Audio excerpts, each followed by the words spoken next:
G'day, welcome back to the Opal Mills. Sorry about that, had to split it. I got cut off on my video, too much space, and yeah, took up too much space. So this has dried out a bit, sticks absorbed, all that. So I'm gonna have to put a bit more on. Something I forgot to do. I'm gonna get my jeweler's blade, and I'm just gonna run a few lines down, very shallow. And you really need to run the blade forward, maybe just on about 3 spots. Just a light little groove to allow a bit of the grit to settle in as I'm swirling it all around. Zoom in. So just 1, 2, 3 little cuts, and that way, yeah, as I move around. Yeah, I've got a video I'm in the middle of doing. It's going to be another 2-parter to do with the parcel from last day on the Mooka trip. Just gonna put a bit more oil and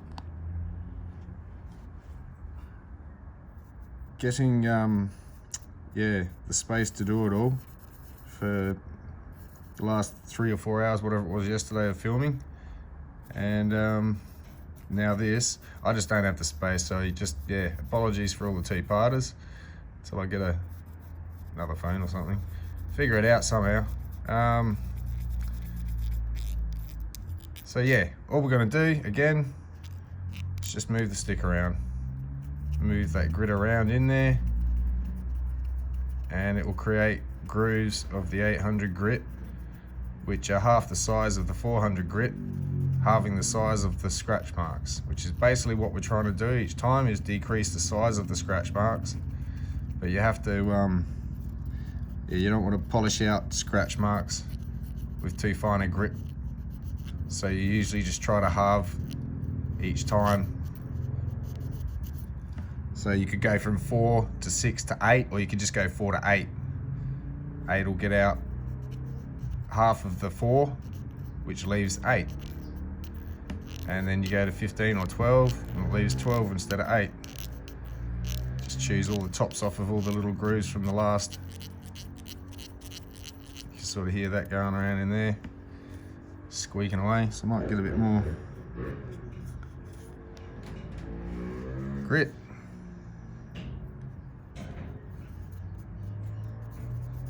So yeah, sorry about having to fast forward all that too. It's the only way I could fit it all into one video. So I'll just zoom in a bit here. You can't really see, can you?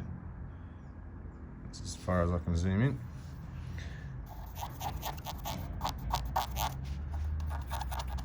I'm just going to try and, yeah, squeeze all that into there and just move the stick around. But yeah, I couldn't fit all the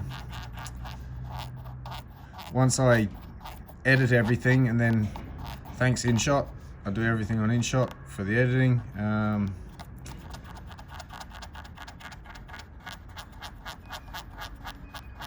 It takes up twice the space because I'm got the original footage and everything else stored on there, and now a double up copy of it, which somehow makes it a triple up copy while it's doing the editing, the final copying.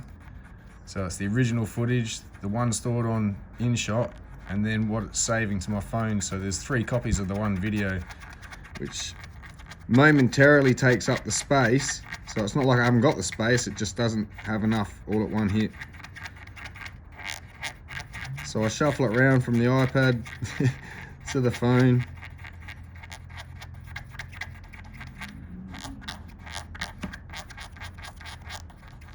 So with this grit, I could say, all right, let's do the whole thing. Not a problem, we just do this all over it. Since the contact's about 1 mil, 1.5 mil, you're only getting 1.5 mil streaks done at a time, so it's a lot of, you know, per centimetre you're going to have about 15 1, 2 strokes, so 30 strokes, whatever you want to call it, per centimetre, just to be able to cover it. And that's getting it that way, and then you want to be able to go that way. And you know, it's like trying to get a biro and colour in a patch that's nothing visible of the white paper, just a black square.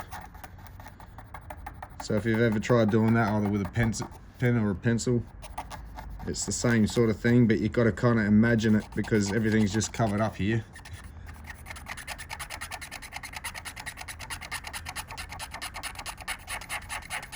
And again, I'm doing all this under my headset magnification. Again, the more you can see, the better. And so if I can get it looking good with my magnification on, by the time I take it off and look at it, it looks even better.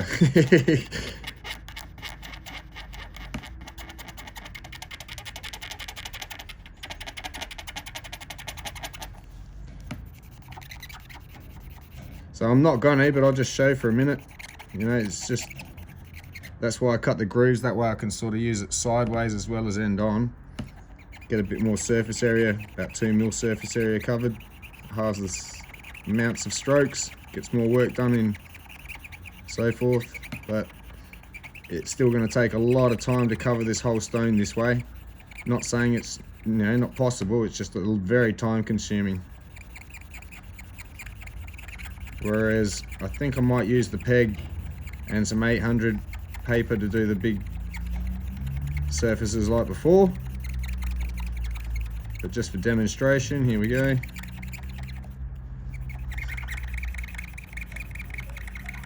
Might even fast forward a bit for you.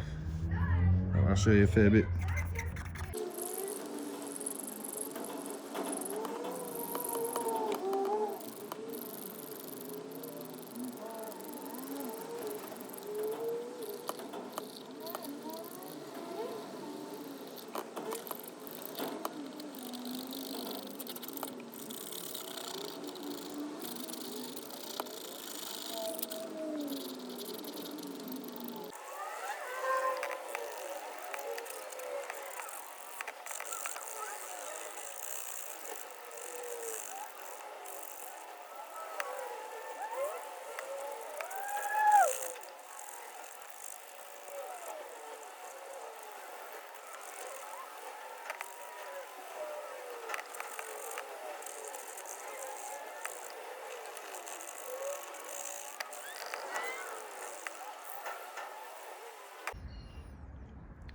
Okay, so that's taken a while.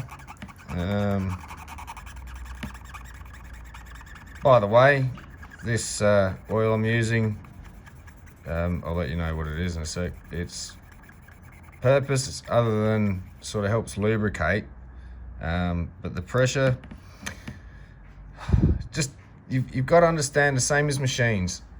Don't push harder expecting a quicker result, or the grits and the grit sizes are what we're talking here.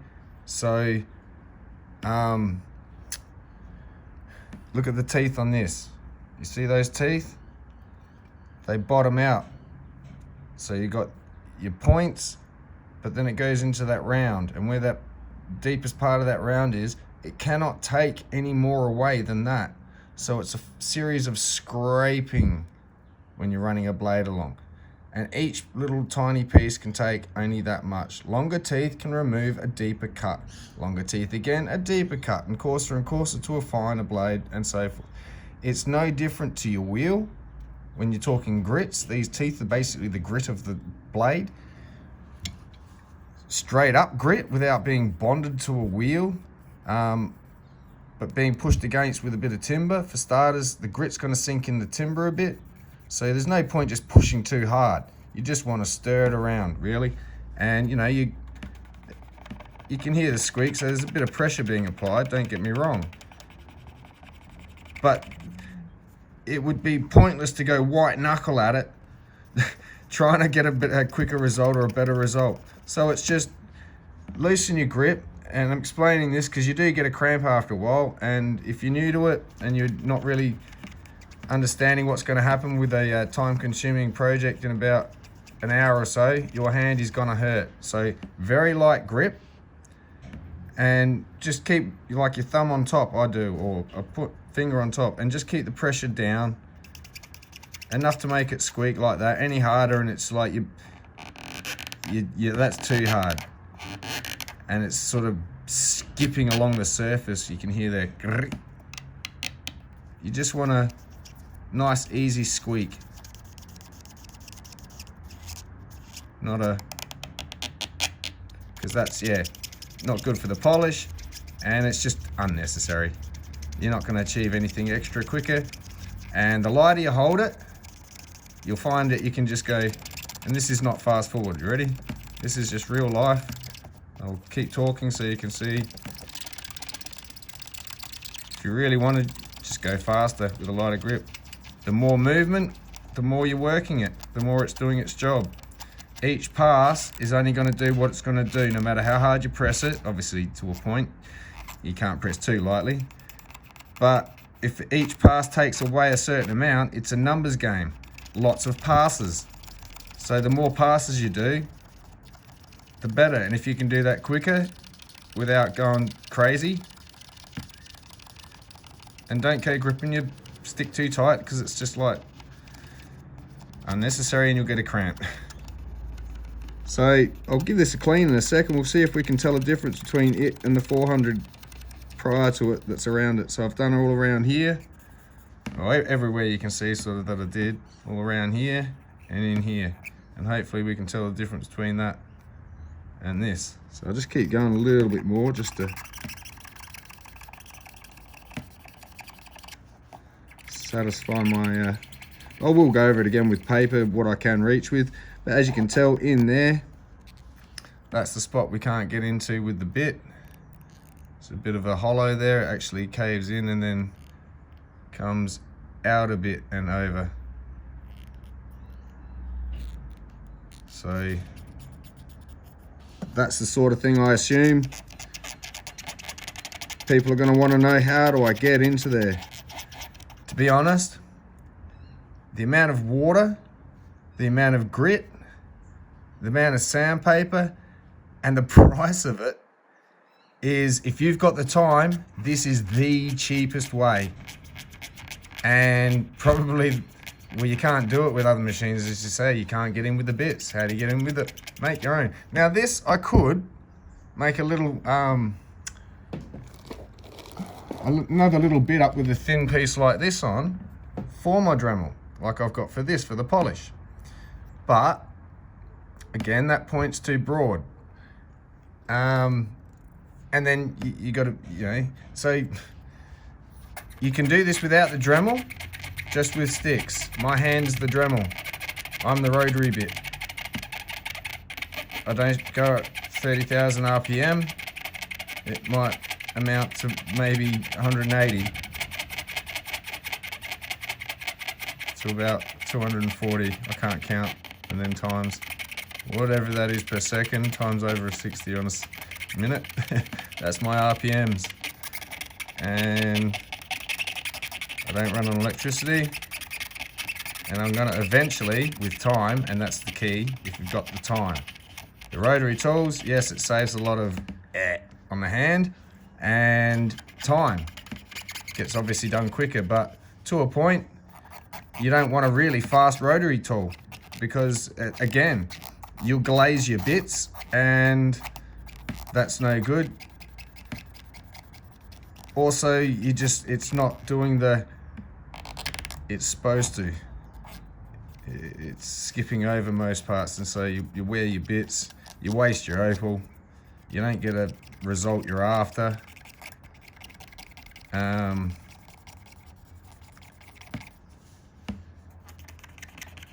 So I'm just having a look at this stone, making sure I've got every bit. I'll give it a clean in a sec. Yeah, so if your rotary tool's running at a too fast a running speed, you don't want that. You want it on low RPMs. I mean, I don't know what I said, 240 RPM. That's what my hand's running at right now. And it's doing the job. If I could make it run a bit faster, awesome. That sort of tenses your arm up a bit too much. So again, with the right amount of time, I save some pain in my hand. And as long as I said, as long as you got time, you're all good. But yeah, you want a low enough running speed to not, you know, once you're getting too fast, you're basically going to burn your stone. You can actually do that, because it's it's not so much that it's getting so hot and burning, but it's almost like a, what would you call it, carpet burn for the stone. And that's where you can start, yeah, with the higher grits, as in the coarser grits, you can end up flecking your stone. Anyway, might get on with this, clean it up for a sec, have a look at what we've done. Let's get a bit of water on the subject.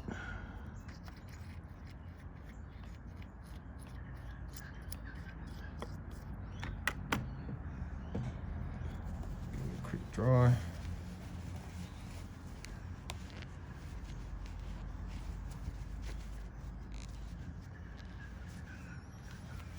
It's important to dry this right out because that was not water on it, and you don't want to be deceived. So make sure it's all clean in there. Hopefully we can start seeing a difference between the finish. So the finish of up there to the finish of down in there.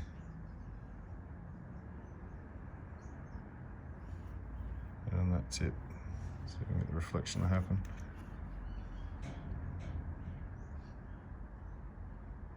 It'll do better with the paper, I think. Stick would take a lot more long time, but I'm trying to contrast the, if you can see the surface of this. There's a lot of work to do in there with the paper, I think. But time, keep going. My main issue is getting into that little spot with the stick. I'll do the rest with the paper. But that looks pretty good in there actually.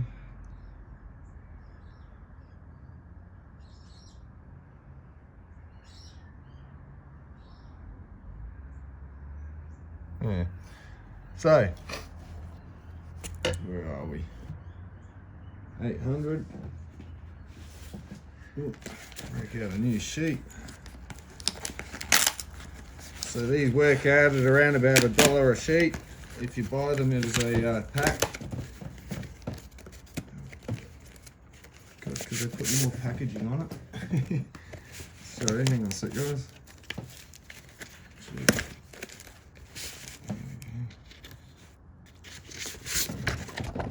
Okay. Cut myself a strip.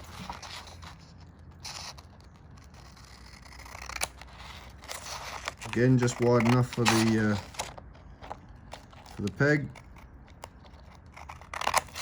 And yeah, apologies about the sound in the last one. I thought I'll leave the music out of it. No, I forgot. No, I'm joking. I forgot. I got a bit annoyed with getting cut off. Went and quickly edited it and just didn't, yeah, pay attention. My bad. But I thought in the end, once I watched it back, hey, that's pretty cool. I've never seen it myself like that, so we all got to see that for the first time. On fast forward, like, I'm a machine. So yeah, gonna get on with this, get right into there, and hopefully I don't have to go back onto the 4. Oh. But yeah, I might just fast forward all this.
So there we go. That's the 800. Not too bad, not too bad at all.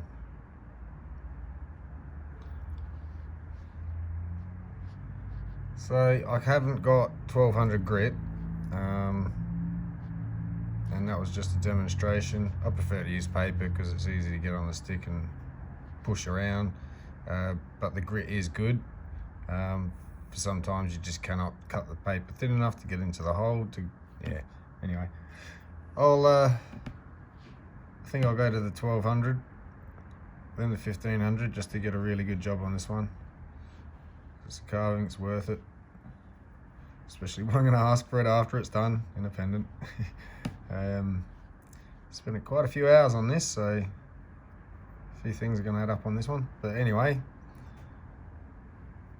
I'll yeah, grab the next paper. Hang on a sec.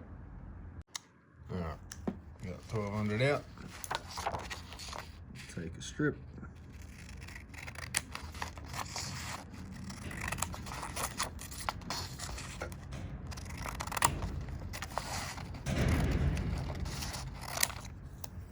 Doesn't take much. Same again. Cut it in half, get the peg. Rinse and repeat. So yeah, now it's up to me to get the corner of this into that hole and try and get it to look pretty.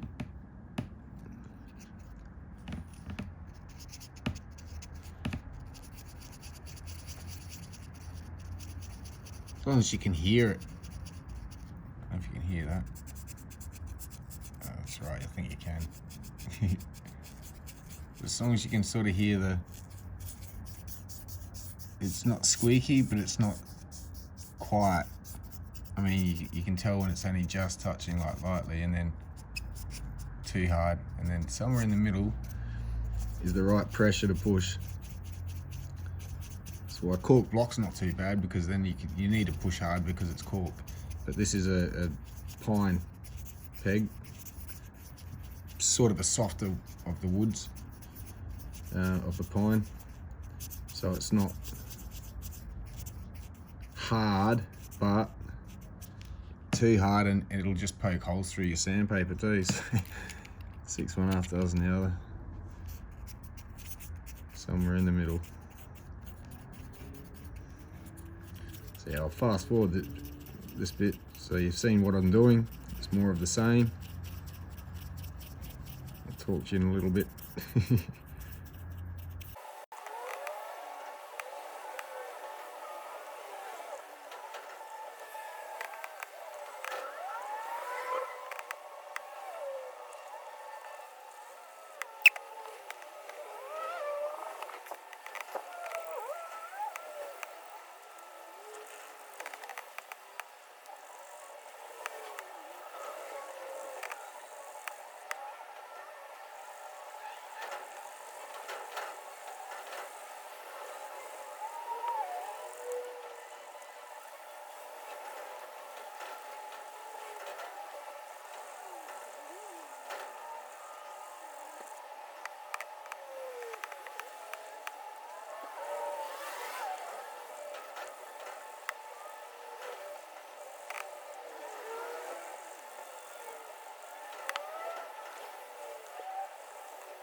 Well, getting there.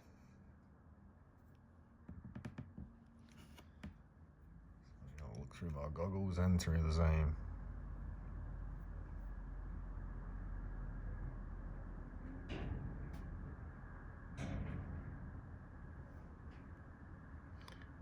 Bad start. Compared to what it was, that's 100% better already. It's just the 1200. Could go to Syrian from here, but I won't. I think it's worth a bit of effort since I did the whole thing by hand. Make sure it's back as far as it can with a couple more grits, 1500 and 2000. And then we'll go to Syrian.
Okay. 1500 grit. Slam the end. Cut a strip.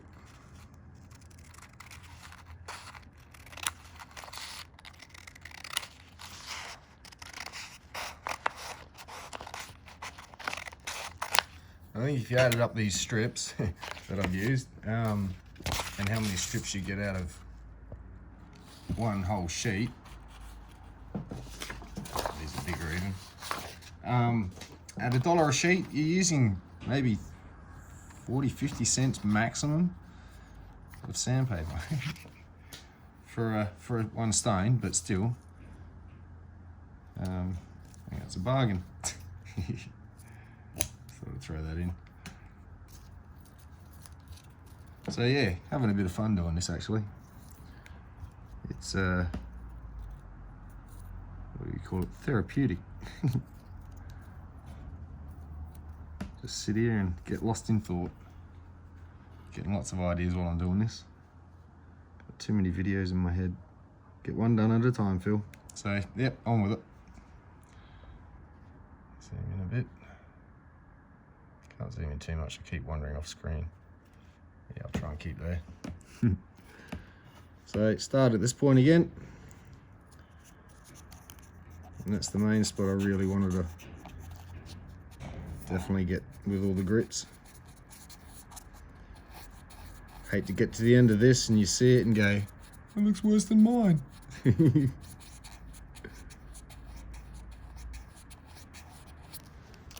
Sorry, I've just assumed you're all, the audience's voice. It's sounding like this. My apologies. You can blame Steve Hofstetter. That's yeah, comedian. It's pretty funny. I saw him when he came to Adelaide, and I love the way he deals with hecklers. He's brilliant. But yeah, when he puts a third-person voice on, kind of sounds like this, you know. Oh, I've been influenced. Oop. Anyway, on with this.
Alright, quick dry.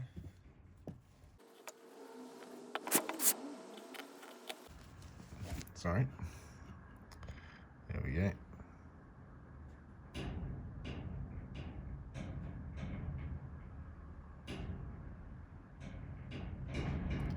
Starting to resemble something polished. Some people are like, oh geez, I wish I could get a polish like that. No, she's not polished yet. These are still pre-polishing until I've done the actual polish. So I've got all the little nooks and crannies. There's a couple of little tiny, I don't know if it's going to come up, tiny spots, like a pinprick hole with a sand or something. But I got most of them out, I'm pretty sure. One little line there, and this face here, I'm pretty sure. Along there somewhere. Might be it there.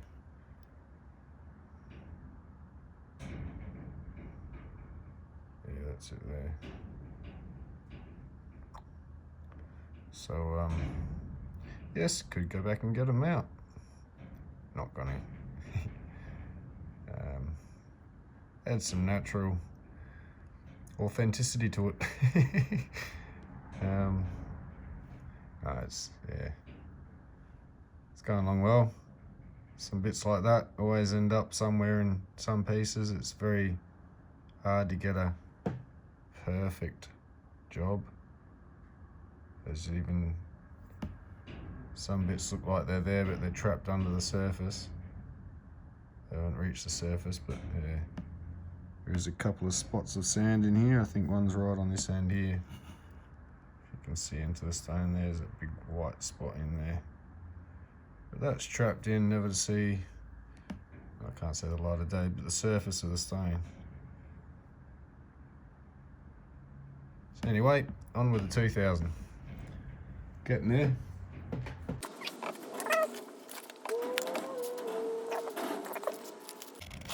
There we go.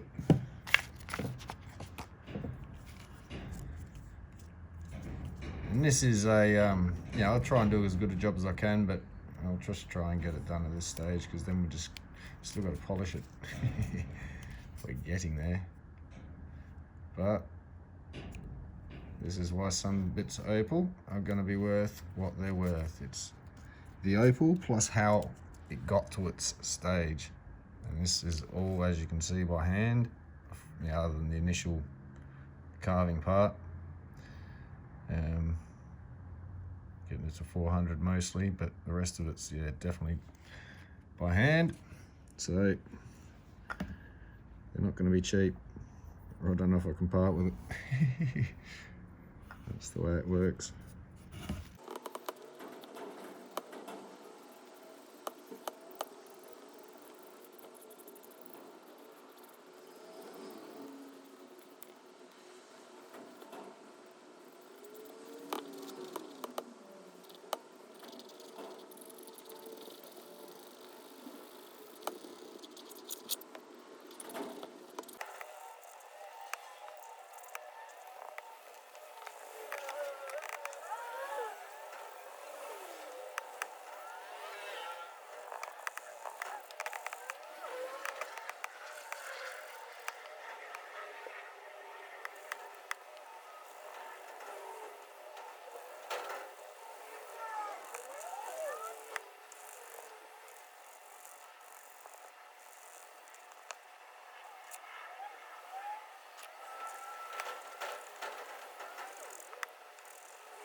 So here's the part where I'm gonna change the tabletop. New clean surface, free from all that shit. Excuse my French. Gonna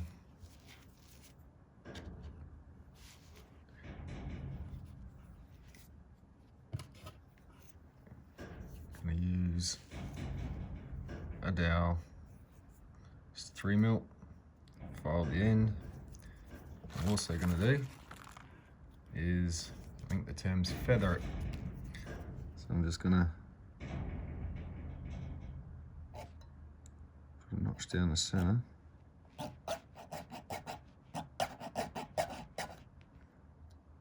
Another one down that way.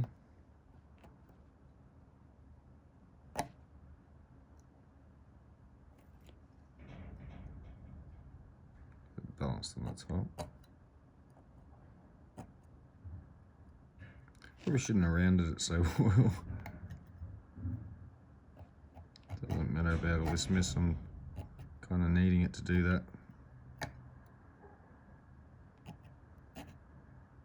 Something like that anyway. So what we've done is frayed the end of it. That way all the cerium oxide can get in there and not just fall away. So I'm actually going to try and do most of this by hand. I'll do the whole thing by hand. I will probably, after I finish this video, go and polish it properly, and some of the parts I can polish it against the wheel. But for the most part, let's do this by hand.